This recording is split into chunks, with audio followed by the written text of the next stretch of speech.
БНТ подкаст.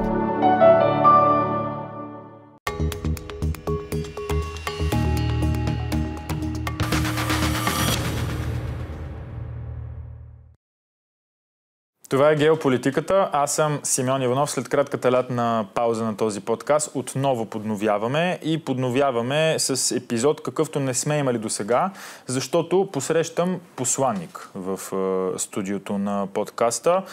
Разговорът от тук насетне ще продължи на английски язик. Тук е негово превъзходителство Йоси Леви Сфари, посланник на Израел в България. Темата е пределно ясна.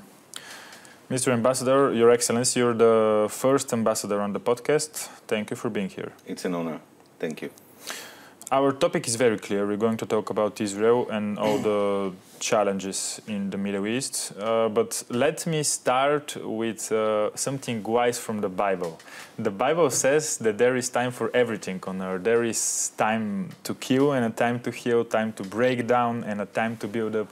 There is time to love, time to hate, and time of war and a time of peace. So when is coming the peace between Israelis and the Palestinians? That's a very big question. You know, when you speak about time for that and time for that, put yourself in Europe of the 19th century, and in that point you wouldn't have known what is the time for love and peace between European countries. It can be burst very easily. But and what we saw is that when two nations wanted to have peace, in the case of Egypt, for example, in the case of Jordan, in the case of United Emirates, in the case of Bahrain, it was done, and it was done easily. When the Sadat came to Israel and said, "I want to have peace with you. Yes, I have demands. Yes, I require you would be required to leave the peninsula of Sinai, but I want to have peace with you." Peace was achieved. When Jordan king said, "I want to have peace with Israel," it was signed in no time. And by the way, more territory was given to Jordan in this agreement than the entire territory of Gaza. So the matter is not of territorial; it's a matter of wish. And nowadays we don't see a will on the Palestinian side to have a genuine peace with Israel. And genuine peace with Israel means that you cannot educate your children that your neighbor should die, that you have to replace it, that his country should be destroyed, because this doesn't open a future for peace. So when will be the time? We have to see. I mean, I cannot guarantee that it will be any soon. What are Israel's contemporary goals in its war with Hamas? Well, the government set the goals of the war, and in general we didn't change them since the beginning of the war till today. The first goal is to release the hostages. Natural, clear. We still have 48 hostages in the hands of Hamas. These people were kidnapped, some of them from their home, some of them from a party. They were kidnapped, citizens that were kidnapped by Hamas. They should be back to their homes. The second is a full destruction of Hamas' ability to impose any kind of threat to Israel. It means full destruction of its military capability and government capability. The government added another demand, which is demilitarization of Gaza. And the last one is that there will be a civil government in Gaza that will take responsibility of the civil needs of the Gazan of the Palestinians, not Hamas, neither the Palestinian Authority. What happened lately in Qatar and the airstrikes that tried to kill some members of the Hamas leadership? It sparked diplomatic reactions among the Arab state and the region. And how do you find Israel's position here after the attack on Qatari soil? The fact that it sparks a diplomatic reaction, it is expected for much less than that. You know, Israel hasn't moved one tank towards Gaza after 7 October, yet there were calls that Israel is committing a genocide. I mean, so this is a very regular way that Israel should be attacked. But let's look at the facts. Hamas is hosting the leaders of a terrorist organization. It is recognized as such by most of the Western countries, if not all of them, of course, the European Union. Okay?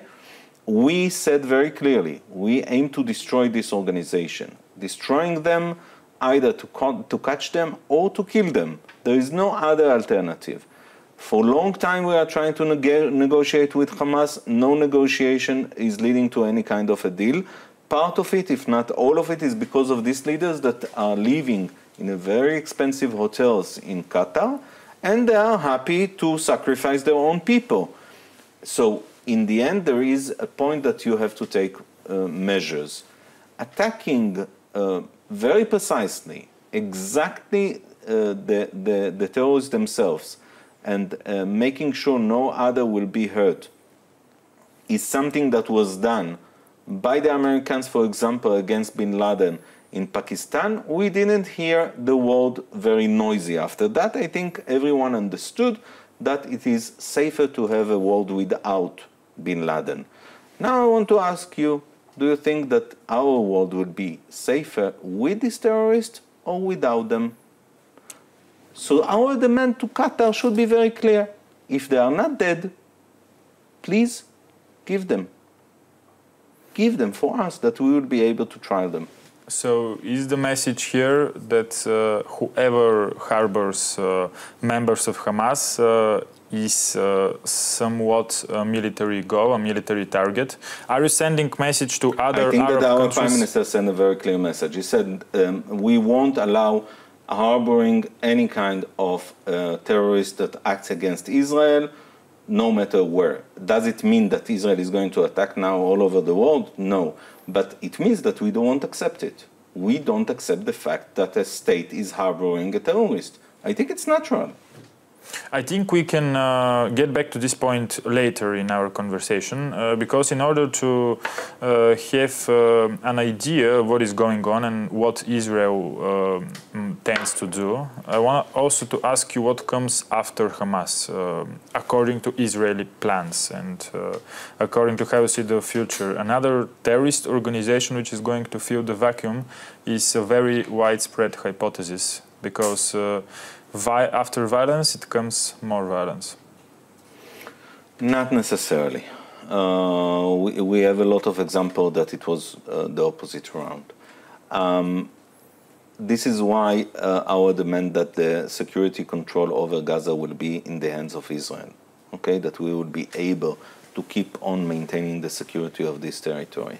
And we see, for example, in the West Bank, there are cities which are under the supervision and the control of the Palestinian Authority. Jenin, for example.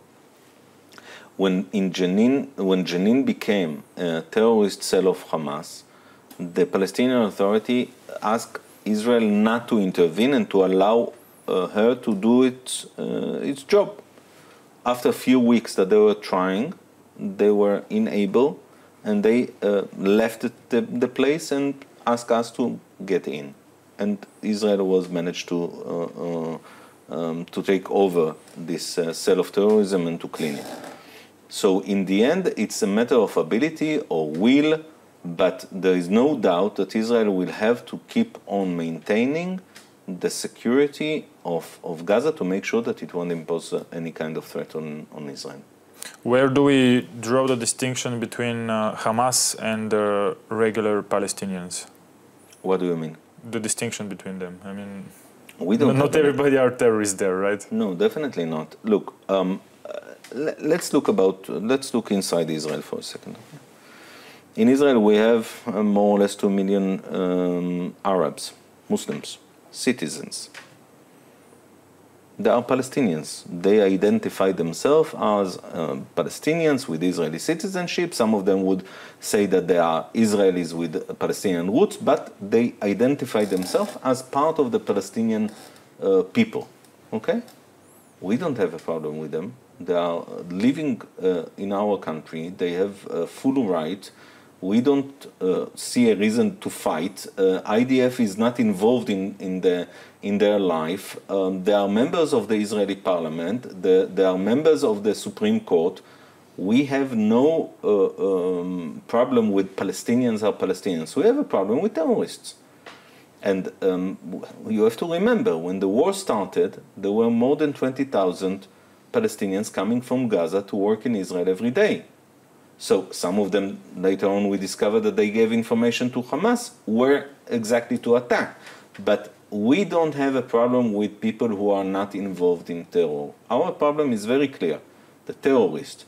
How you do it, this is much more difficult when you are fighting a terrorist organization which is embedded inside the society, doesn't wear uniforms, hiding sometimes behind its own families, do not allow the population to evacuate to safer zones, do not supply the humanitarian aid. Yes, it is a very problematic war that any army in the past didn't face. But still, for us, the clear goal are the terrorists. And if I return back to my previous question about what comes after Hamas, you do believe that one day, if you're able to eliminate everybody from this terrorist organization, there won't be born another terrorist organization there in Gaza? I have to tell you something. There is one principle that is basic to any kind of relations. I was in the last few days in the European Parliament in Strasbourg, and I saw the type of cooperation between the members of Parliament. And you see members of Parliament from Slovenia, from Ireland, from Luxembourg, from Germany. They see the interest of each other. They understand the needs of each other. They negotiate. In some cases, they reach an agreement. In some cases, they don't reach. They will deal with it later on. They accept what they reach an agreement on, and what not, they will deal later. This type of relations are based on education and understanding that we want to cooperate, that we don't hate each other, that we don't want to kill each other, that we want to cooperate, that it is good for me and good for you. If you take the children of one of the European countries and start to educate them that the neighbor is an enemy, that the neighbor is, I don't know what, is a Nazi, is fascist, is whatever, okay? What do you expect them to be? We've been there. You've been there in the history for sure. Yeah. But what do you expect them to be in the end? And of course that if you educate your children in that direction, in the end they will hate their neighbors. They will become enemies of the neighbors. So education is extremely important. Now, what we saw among the Palestinians is a process of radicalization for years, especially in the last 10 years. Especially in the last 10 years. This radicalization must stop. If the Palestinians won't start educating their own children for peace and to live in harmony with the Israelis, there will be no peace ever. This is the basic. And we don't see them willing to do so. We cannot educate their own children, but we can demand. And our demand is also to the European countries. You are financing, you are giving money to UNRWA, you are giving money to the Palestinian Authority. Put a clear demand. Either you change your curriculum or nothing. Meanwhile, they are just making resolutions in the parliament and calling them and speaking with them. But as a matter of fact, there is no change. So you mean that in order to reverse radicalization on the Palestinian side, the education is the key, right? But this will take a lot of time. It will maybe take more than one generation. Look, how much time it took to make a 16-year-old boy a terrorist? How much time it took to make a young boy willing to sacrifice his life for the sake of killing a Jew? More or less 10 years. Okay? More or less 10 years. If it takes another 10 years, if it takes only 10 years, I will be happy.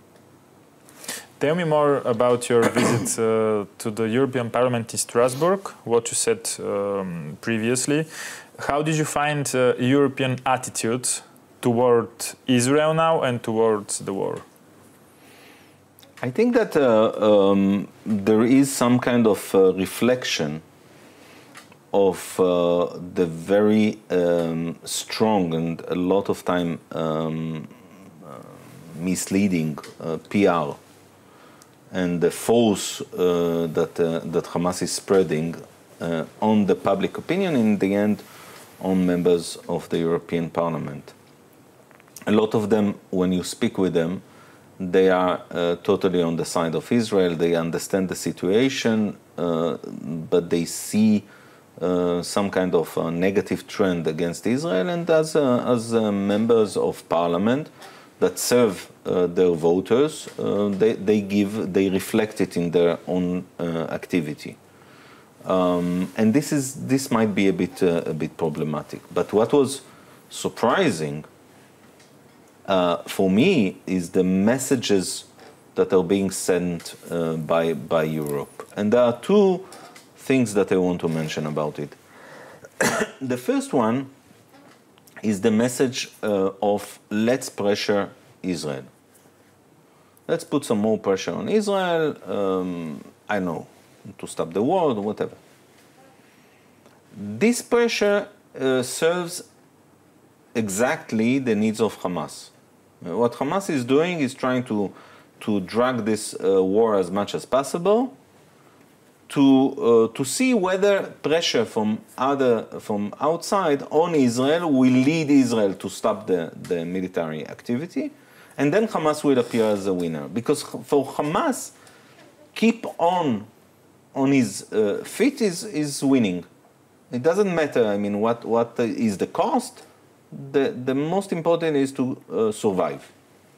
And this is why Hamas doesn't surrender, because he sees the pressure that is put on Israel and expects that this pressure will lead to the results. Now, it's not me who is saying it.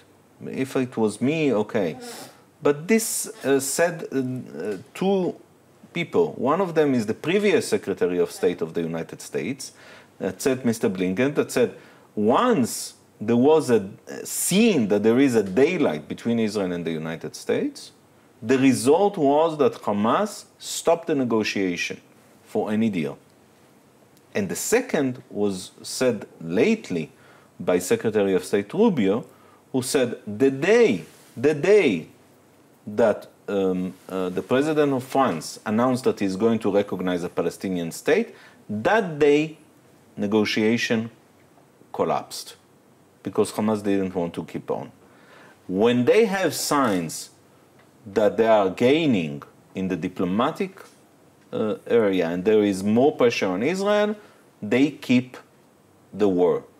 It just extends the war. It doesn't make any good. This is one thing.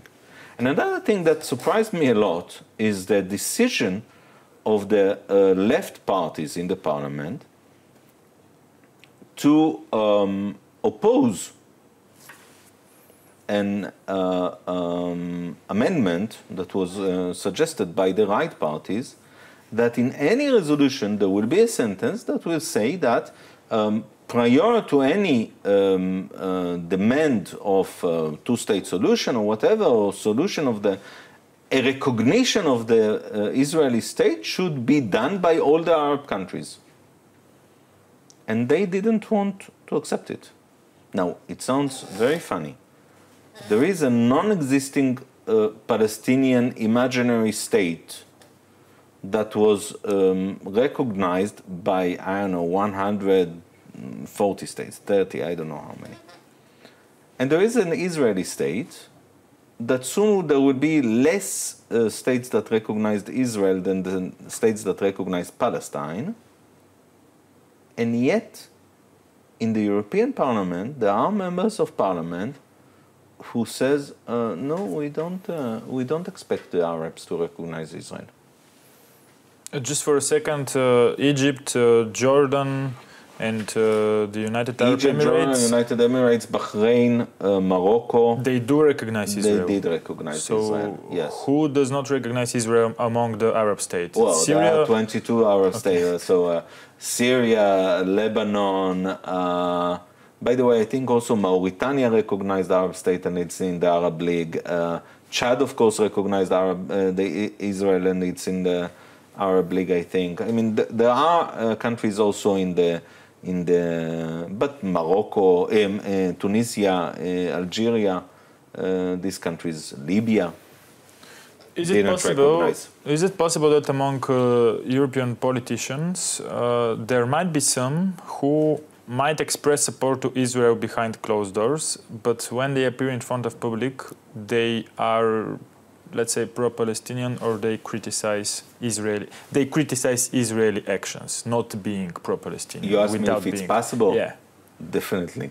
Because I think you said something similar in the beginning of your answer. Definitely. And you saw a lot of them? Enough of them. Enough of them. Okay. And what about the... Not necessarily from Bulgaria. We are talking about European politicians in the European Parliament, right? Exactly. They're members of the European Parliament. Enough of them. What do you think is the issue of left parties and their modern attitude? I really don't understand. They find themselves supporting a terrorist organization, but it's ongoing. I mean, when you see, for example, what's going on with the gay community, okay? How can you find yourself supporting the Palestinian terrorist organization? You will be executed immediately once you will be seen there. But if you are gay. If you are gay, I mean, climate issues are being used for the Palestinian cause. I mean, do you really think that the Palestinians are dealing with climate issues? I mean, everything is being used. When I was in France, there was a demonstration in Strasbourg, not relevant at all to Israel and the Palestinians, but a lot of Palestinian flags were raised. It became like a symbol of some kind of a revolution. And since the extreme left his position a lot of time is based on the concepts of revolution, and we know it from the communist time, maybe this is the reason. I really cannot understand. But in the end, the extreme left find himself cooperating with the radical Islam. And this radical Islam is not exactly on his side. And he doesn't support women's rights, he doesn't support gay rights, he doesn't support human rights at all. He wants to practice the Sharia. I mean, it's not going to be better future with the radical Islam. I cannot explain it. Now let us return to Gaza, because this is the topic that we should cover the most, I think. Why are there so many casualties in Gaza and so many civilians are not protected?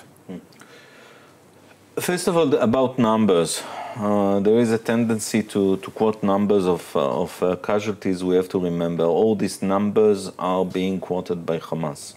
Now, there are different names for that. The Ministry of Health of Gaza is Hamas.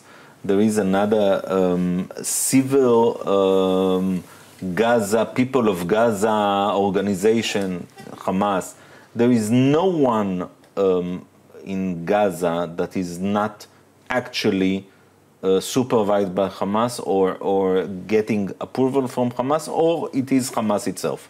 So all the numbers are quoted by Hamas, and if you pay attention, Hamas, of course, never gives the number of his casualties. I mean, if they speak about casualties in Gaza, they put the civilians, the real civilians and the non-civilians on the same basket. So first of all, about this, to understand the numbers. Second, the fight in Gaza is such that no army in the past had to face. We are speaking about a fight with hundreds of kilometers of tunnels, that their shafts are inside schools, hospitals, residential areas, whatever. If you exploit a tunnel of 1.5 kilometers, there will be a lot of buildings that will collapse. There is no other way because it is dug under residential areas. Now, Hamas is using hospitals. We know that. We saw that. Hamas is using schools. We saw schools in which one class was used for teaching and the other class was used to as a storage of weapon.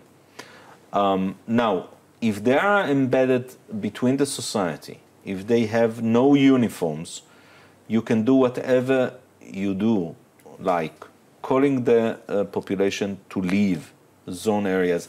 By that you lose a lot of your ability to attack because all the surprise that is part of the game in a military conflict, you lose it because you announce exactly where you're going to operate. In some cases, when they evacuate, also some of the Hamas are evacuating because you cannot identify who is Hamas really and who is not because they are not with uniforms.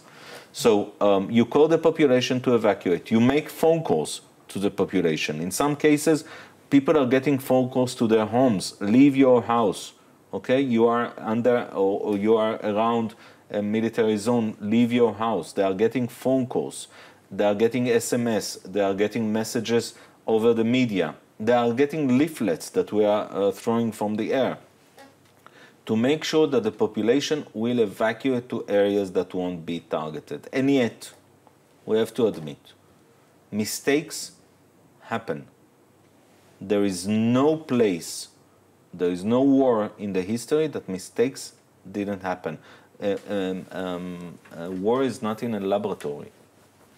So in that case, we did make mistakes. We are trying to learn from it. We are making investigation, but we cannot guarantee that mistakes won't happen in the future. Regardless of the accuracy of information, there are tens of thousands of casualties, right? And many among them are children and women. I don't know to quote exactly the numbers because we don't have a sure. But I assume that the numbers are high. Was there a civilized response to what happened on the 7th of October? I don't want to talk about reciprocity. I know what reciprocity means in international affairs and international law and in time of war, but was there a civilized response, something that would not cost the lives of tens of thousands of people? Why not to do it today? What do you mean? You said civilized response. Let's put it on the table. I mean, let's not play. When all the European leaders are making a statement, by the way, not Bulgaria, and Bulgaria did a different statement that was much smarter, but when all European states are making a statement in which they said that they want a ceasefire, they want humanitarian aid to be delivered to the Gazan people, they want Hamas to lay down its weapons, and they want Hamas to leave Gaza. Okay? They made a statement. What about the last two? Okay, the humanitarian aid, part of it is on our side. We open the border totally to allow humanitarian aid to enter. Fine. What about Hamas laying down its weapon? Did he react? Did you get any reaction? The President of the United States said, guys, release the hostages and you will have to lay down your weapons. You won't be able to keep on controlling Gaza. What did they say? The day before Israel attack in Qatar, they said, no, we're not going to surrender. So what do you offer us? What is exactly the suggestion? Israel is a democratic state, an ally of Europe. Our values are the same. Do you accept to have on your border a terrorist genocidal organization that did something like done on 7 October and accept it? Will you accept it? Do you say that Europeans judge Israel by European democratic standards without taking into account that Israel lives in a hostile environment and is surrounded with enemies. Is this your perspective? Yes, totally. And I think that they ignore the fact that the culture of our neighbors is very different and the values of our neighbors are very different from our values. And I will give you another example. When the Council of Europe again and again and again and again declares that they want to see two-state, democratic, living side by side in peace. What does it mean, democratic? One-state democracy, we know. What prevented the Palestinians from becoming a democracy? It's a long story. A long story? Yeah, I guess. It's not a long story. It's a matter of decision. And Arafat took control. There were elections after that. That's it. How many years there weren't elections? You know that Abu Mazen, that is traveling all over the world, is not supported by his own people. In every poll, Abu Mazen is not supported by his own people, maybe even very hated. This Palestinian Authority is considered corrupted by its own people. So I'm asking you, if you demand two-state, democratic, living side by side, let's start with a simple thing. Become a democracy. When Israel was established, the parties existed years before the establishment. In every kind of a Jewish organization that was active before 48, there were already parties that were competing each other with different ideology. Why you don't see it among the Palestinians? What prevented them from becoming a democracy? Simple. Democracies do not fight. It's written in international relations theory that democracies rarely fight. Rarely fight. We can find give me an example of democracies that had a fight. Greece and Turkey have their problems from time to time. They are fighting? Kind of. No, come on. They're arguing. Come on, I wish that this would be our problem with the Palestinians. Come on, be serious. More about Gaza. Is there hunger in Gaza? It's a very extensive question, okay? If there is a hunger, the answer is there is hunger everywhere in the world, okay? This question is simple. The answer is simple. There is a hunger everywhere. Even in the United States, you will find hunger, okay? Hunger you can find everywhere. The question is whether there is starvation, which is very different. Starvation is a decision to make you hungry, to prevent you from food. There is no starvation. The only starvation there is in Gaza is of our hostages, as we saw lately with all the footages that Hamas released of our hostages being starved. But apart from that, there is no starvation. It means that there is no policy of Israel to cause hunger in the Gaza Strip. On the contrary, if you want to cause hunger, you don't deliver 100,000 trucks, most of them of food, in the last 2 years. If you want to cause hunger, you don't establish centers of delivery of aid for the Palestinians to be able to take it from American organization directly and not being controlled by Hamas. If there is a policy of hunger, all these activities of airdrops, you wouldn't done them. So in the end, we don't have a policy of that. Now, if you ask me if there is a problem of areas that not enough food is reaching them, it might be. But we have to look at the facts. While, as we speak, on the Gazan side of the border, there are hundreds of trucks waiting for the UN to deliver it to the people of Gaza. Why they don't do that? Because most of it would be stolen by Hamas. The UN itself said it. What Hamas is doing with the food? Hamas is stealing the food, storage, and then he sells it to the population in an excess price. With this, he maintains his war. With this, he is recruiting more soldiers, more fighters. With this, he can use the population and control the population. You want food? Give me your son. Okay? This is a mean to control of the population. They are not allowing free delivery of food. There are millions of footages that you see when the trucks are entering into the populated areas. Armed men are jumping on it, and they are taking care that it won't reach the population, but will reach their markets, the black markets, etc. This is the reality. We are very sad about it. And there is one more thing that we have to say. The United Nations, when he mentions the amount of food entering into Gaza, he counts the food that he delivers. As we speak, the United Nations delivers less than a third than the food that enters Gaza. Most of it is delivered by other countries, or, for example, United Emirates, even Indonesia, or by NGOs. So you say that there is enough food for Gaza, but it is not distributed evenly. Exactly. It is not distributed in some cases at all. Look, you can see a coffee shop, a restaurant, even new ones are being opened in Gaza, okay? These are not footages that we took. These are footages that are being published by the Gazans themselves.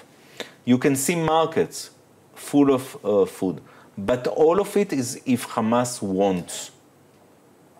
And he will give to the ones that he wants. And now I have to tell you one thing more. When you see images of starved babies, and at least in 3 or 4 cases, later on the BBC, the Wall Street, another Wall Street Journal, the New York Post, had to apologize and to say, we are sorry, it's not a picture of a starved baby, it's a picture of a sick baby, okay? When you see it and you see the mother obese, or the brother next to it with no problem of malnutrition, you have to ask yourself, why they publish these pictures? Why these ones? What do they have? Why do they have to stage, as it was published lately, to stage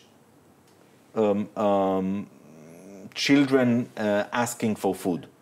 And you see that they are asking for food, and in front of them what you see is a cameraman, but no food.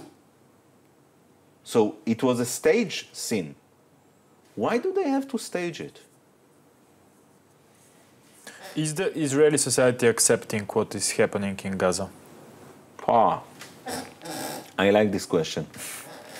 I like this question because it gives me an opportunity to open a bit what is the Israeli society.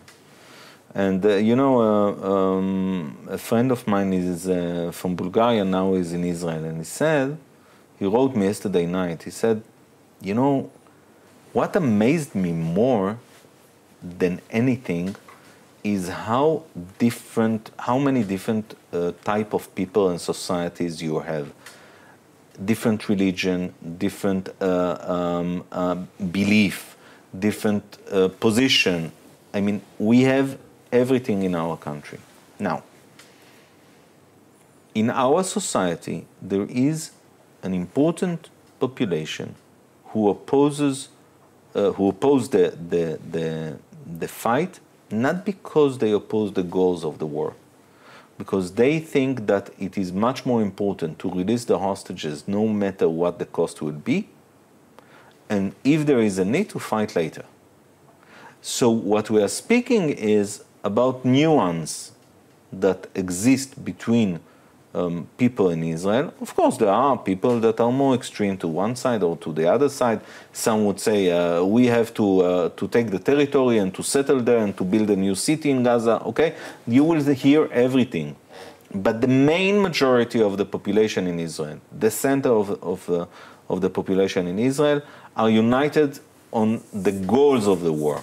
We want to see the hostages back. We want to destroy the abilities of Hamas. We want to protect our children and citizens for the future, etc. There is a huge dispute how to do it. I heard heads of Mossad, previous heads of Mossad, saying the attack on Qatar is totally on the leaders of Hamas in Qatar is totally legitimate. The government did, even they are from the opposition, the government did well, they must kill them. The timing is not good. I totally agree, the timing is not good. Do it another week, another 2 weeks, why not? Yeah, but the issue why now? It's foreign territory as well. I mean, it's the territory of another sovereign state. You speak about Qatar. Yeah, you spoke about Qatar, right? Yeah. I'm answering. No. Okay, but this is not in dispute. I mean, you don't hear the main majority won't say, how do you attack in Qatar? Okay? They will say, no, we understand why we should attack in Qatar, because we have to destroy the leaders of Hamas. Anyway, I understood but you. But it's not the right timing. So the dispute is not exactly... Why is it not the right timing, according to him? According to the one that spoke, that I heard him, he said, first reach an agreement about the hostages and then do it. Okay? So, as I told you, the main dispute within the Israeli society is how you, first of all, bring the hostages back. But still, the question stands. Whether Israeli society is accepting what is happening in Gaza, regardless of whether events there are intentional or unintentional, whether hunger is on purpose or it's not. No, you're asking me another question. You're asking me whether morality, from the moral point of view, the Israeli society is happy with what's going on in Gaza. Accepting, not happy. They cannot be happy, basically, because there are people struggling there in Gaza. The question of acceptance is a question of a result of a war. And you are in a military conflict that was imposed on us, okay? I think 100% of the people, you know what, maybe not 100, 95% of the people are extremely sad to see what happened in Gaza, okay? They would have liked to have different future. We left Gaza in 2005. We didn't leave it to come to destroy it. We left it to allow Gazan people to rebuild their own life, to build their own sovereignty. And actually, they had a state for the last 20 years in Gaza. They had full control of the territory. As we said, there is also a Ministry of Health of Gaza, which is Hamas, but they decided to choose Hamas. They had a state. They made it a terror state. So the fact that they imposed a war and this war has consequences, it is true.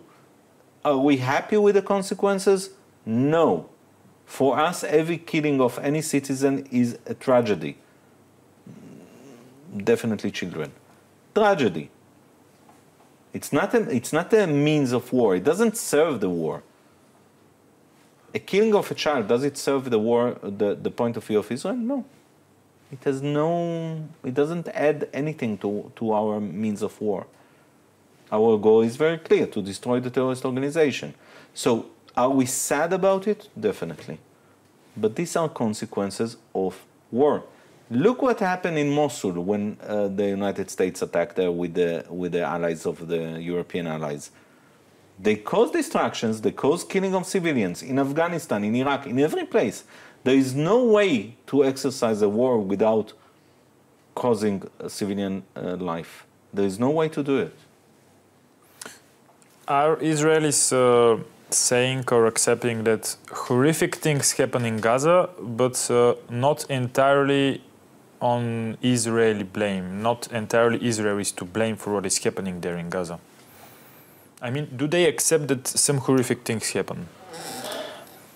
The fact that food doesn't reach the Gazan people even though it enters into Gaza, it's horrific. The fact that it is sold, let alone excessive price, it's horrific. But this is not something that we can control. I mean, the situation in Gaza is bad. It's a war zone. It's not something that we are happy with. We wish it was different. So is there also a sense of deliberate non-acceptance to events in Gaza or the West Bank? What does it mean? Like people trying to close their eyes if they see something they cannot accept or something that they cannot believe is happening in their backyard. You are speaking to ambassador. I didn't do, social research, research among every person there, what is accepting and what not. Okay, I assume that people, there are a lot of researchers about social psychology. Let me give you another question, Your Excellency. As an ambassador, I think you can answer it. Tell me about the degree of fragmentation in Israeli society, or the main cleavages. What do you mean fragmentation, in your eyes, for example? I don't see it as a negative phenomenon. No, I don't think very it's different fragmentation. I'm meaning very different groups. Religious groups, groups that see the world in a more liberal way, conservative groups. When you think about Israel, do you see it as a united country, as a united society? Of Israel, I think Israel is pretty much united in its struggles for security and for survival. When it comes to war, to external threats and enemies, when it comes to state development, when it comes to economic success. But when it comes to internal politics and when it comes to means to reach them, almost every society has its differences. Well, why do you ask me? Because I wanted to hear it from someone from other. Okay. Why should I say it? I mean, you said it better than me. I think that you are very right. But we had to add some aspects to it. In every society, the fragmentation is based on its own culture, its own history. Okay, I mean, when you look at Bulgaria, you can identify what caused the fragmentation within your society, that it has zero influence in my society. Okay, it's very different societies. So the roots are different. In Israel, we have, first of all, as I said, we have big population who are Arabs, Muslims, and they are part of our society. They hold more than 10% of the parliament, maybe today less, but in general, they hold more than 10%. Okay, so this is a very important society, and it has its own views about things.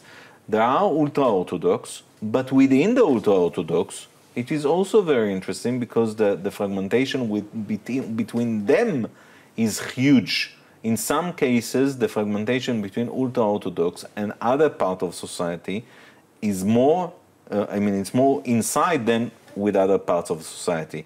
In some cases, they can find more understanding with Arab population than within themselves.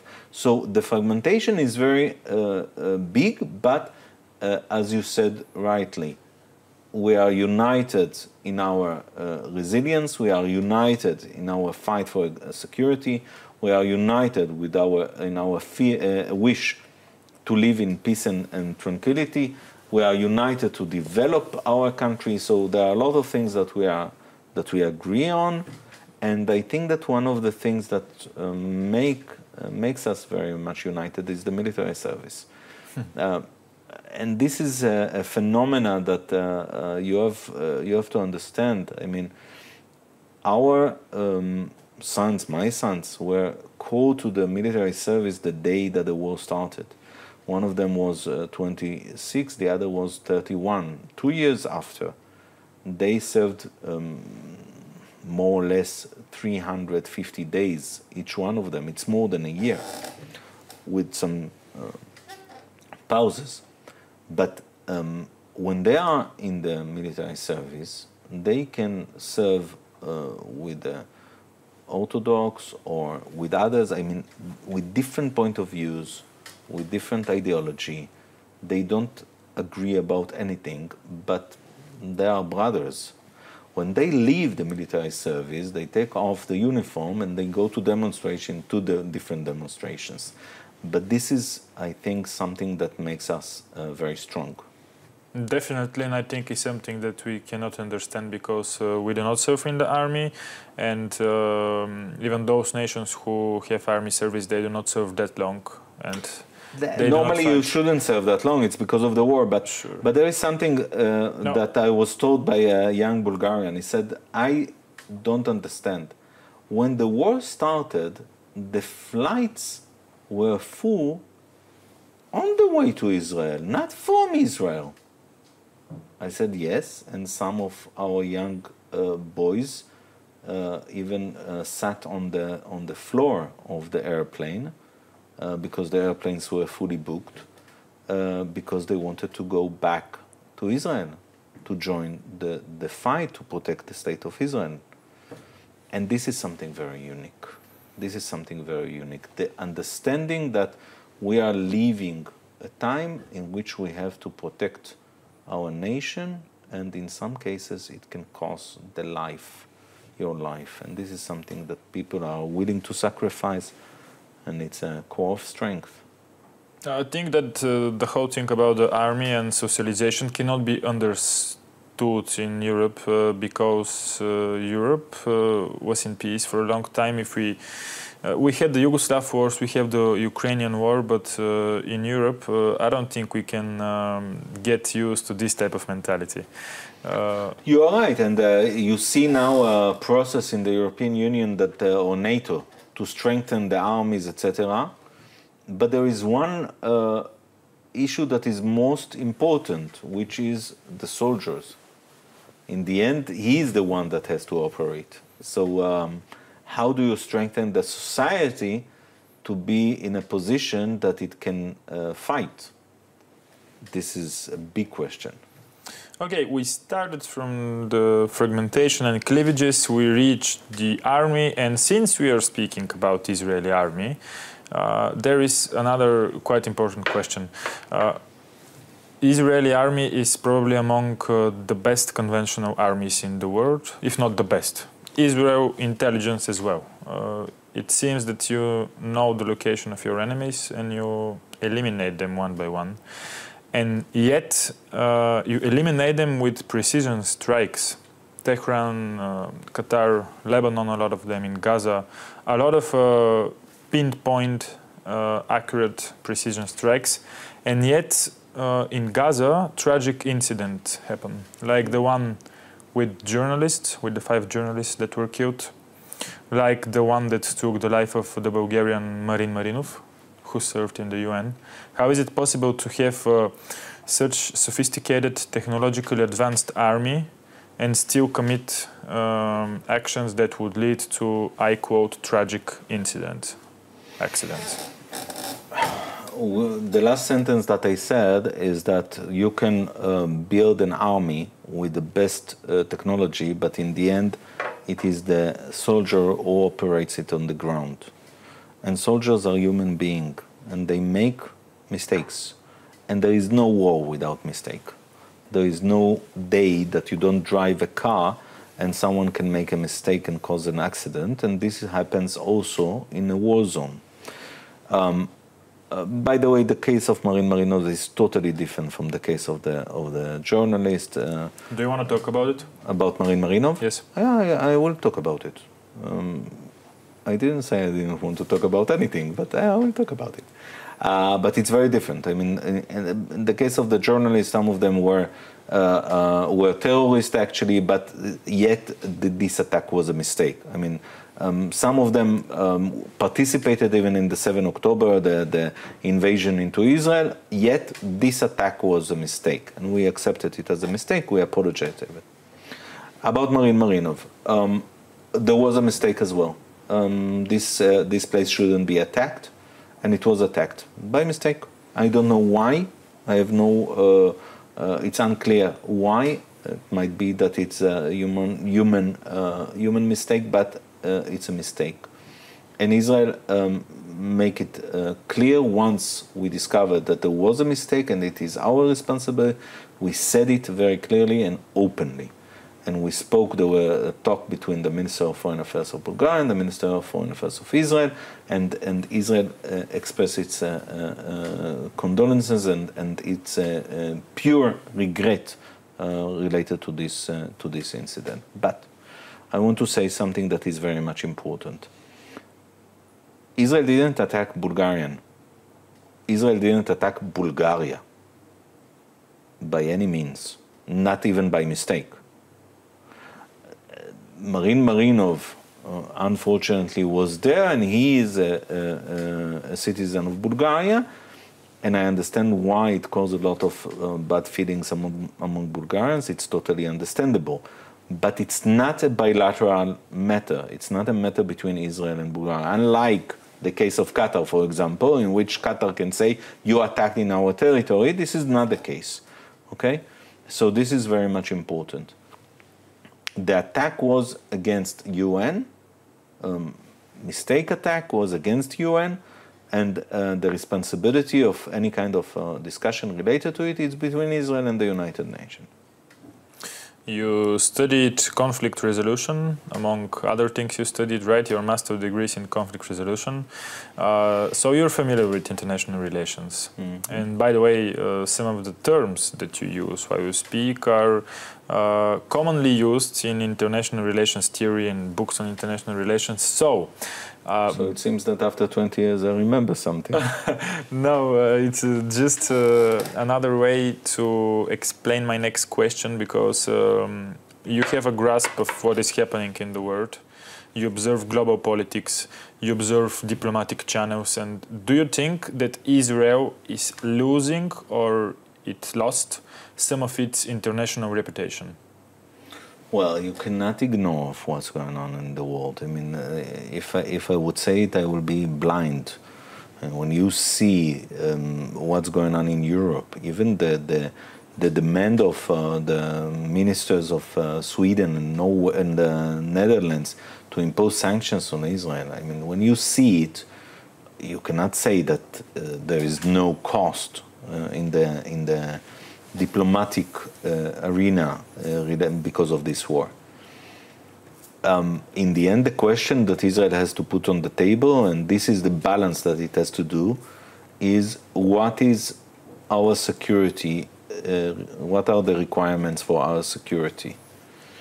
When you see, for example, a letter of the Minister of Sweden and Netherlands, in which they say, we condemn the 7th October. We are against the hostages. We think that it's horrific. We think that they must be released immediately. We think blah, blah, everything that has to be said. And Hamas should lay down its weapon and leave Gaza and surrender. Good. And Israel has to exercise the war according to the international law, and it doesn't do it.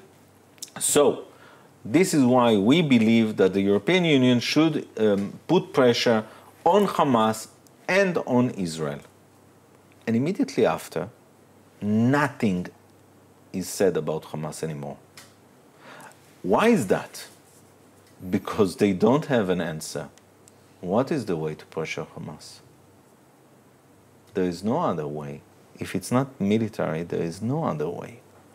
So now if you are a decision maker and you look at what's going on in the world and you see the positions of the European Parliament and the Council and some of the European leaders, and they are our friends, they are our allies, we are partners, and we consider them as such. And you see it and you say, okay, it's not nice, I'm not happy with it, but I have to protect a nation, I have to protect 10 million people, I have to make sure that this organization won't be able to attack again. What you as a decision maker would have done. In the end, this is what the government of Israel has in front of its eyes. So in some cases, and I want to remind you, because I see that you are familiar with my CV, but the master is not only conflict resolution. The conflict resolution and management. in some cases, a conflict have to be managed. They come hand to hand. Yeah, but it is the name of the title of the master degree. Then let us continue with your CV. Actually, before you studied before you studied conflict resolution and management, you studied law. You had a law firm in Jerusalem or Tel Aviv? Jerusalem. Anyway, what is international law? It's a theoretical question. Is it the law of the stronger state? And is it something that we should stick to? Whatever it is. Moni, I like this question, but do we have enough time? We are fine? You can answer shortly because we have another questions. Okay. That you need to answer to. I will tell you what international law is not. It's not a slogan, okay? I'm getting, as you said, I have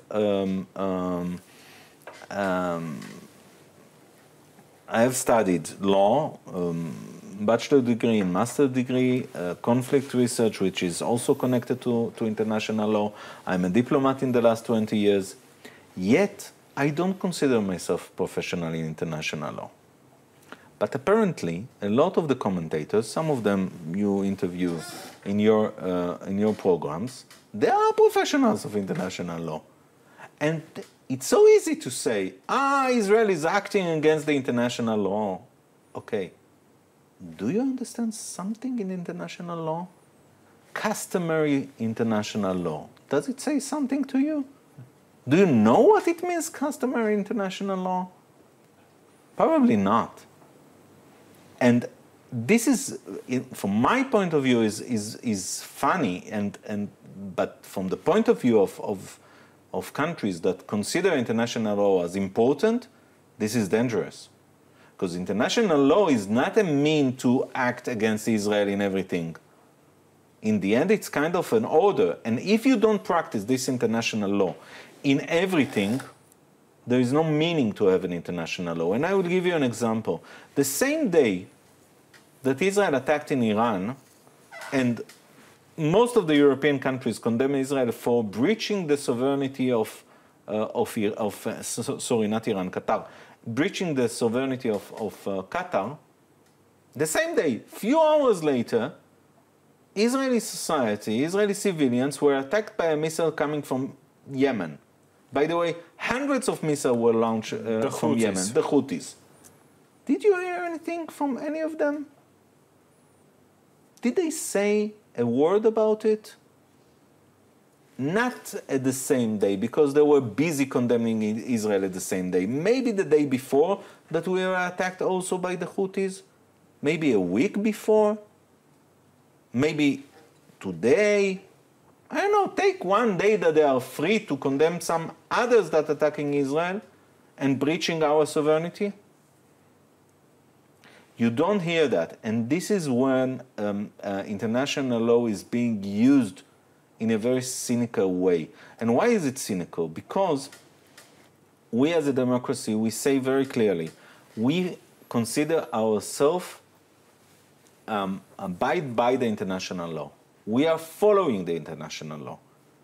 We have an explanation from our point of view, our legal point of view, of every action that we are making. Okay? The other side doesn't even consider the international law.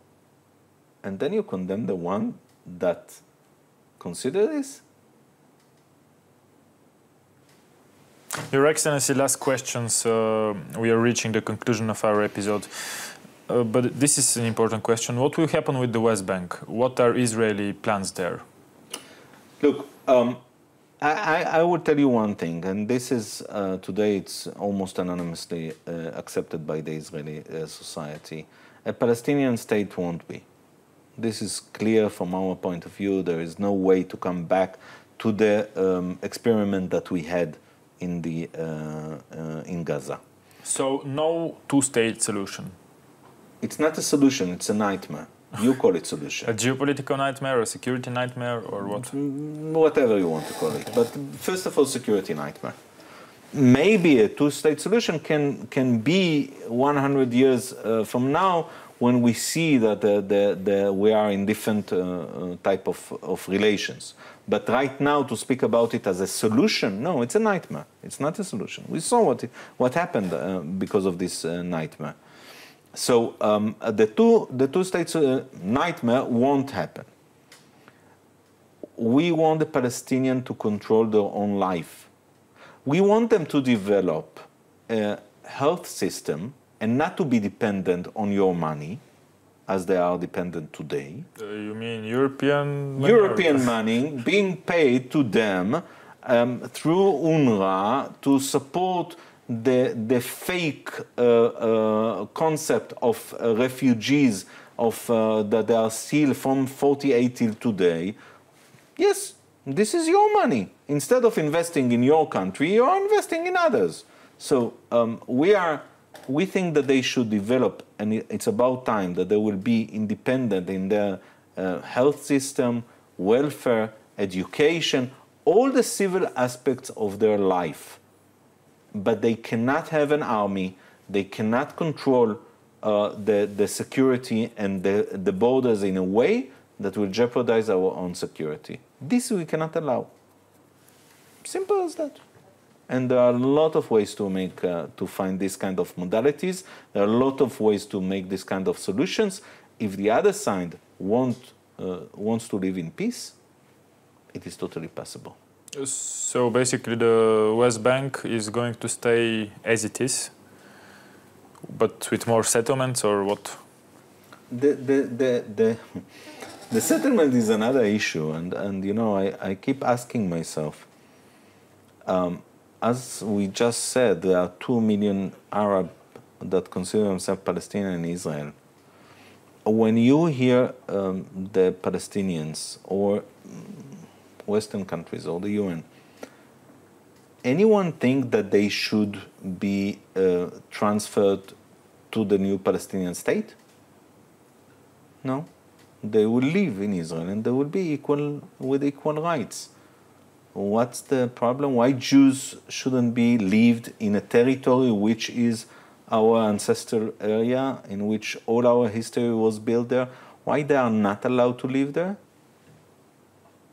And since we don't consider a Palestinian state as a possibility, we don't see any problem with it. Your Excellency, my last question is whether Bulgaria is a true friend of the State of Israel. It's not only Bulgaria, it's the Bulgarian people. And this is much more important.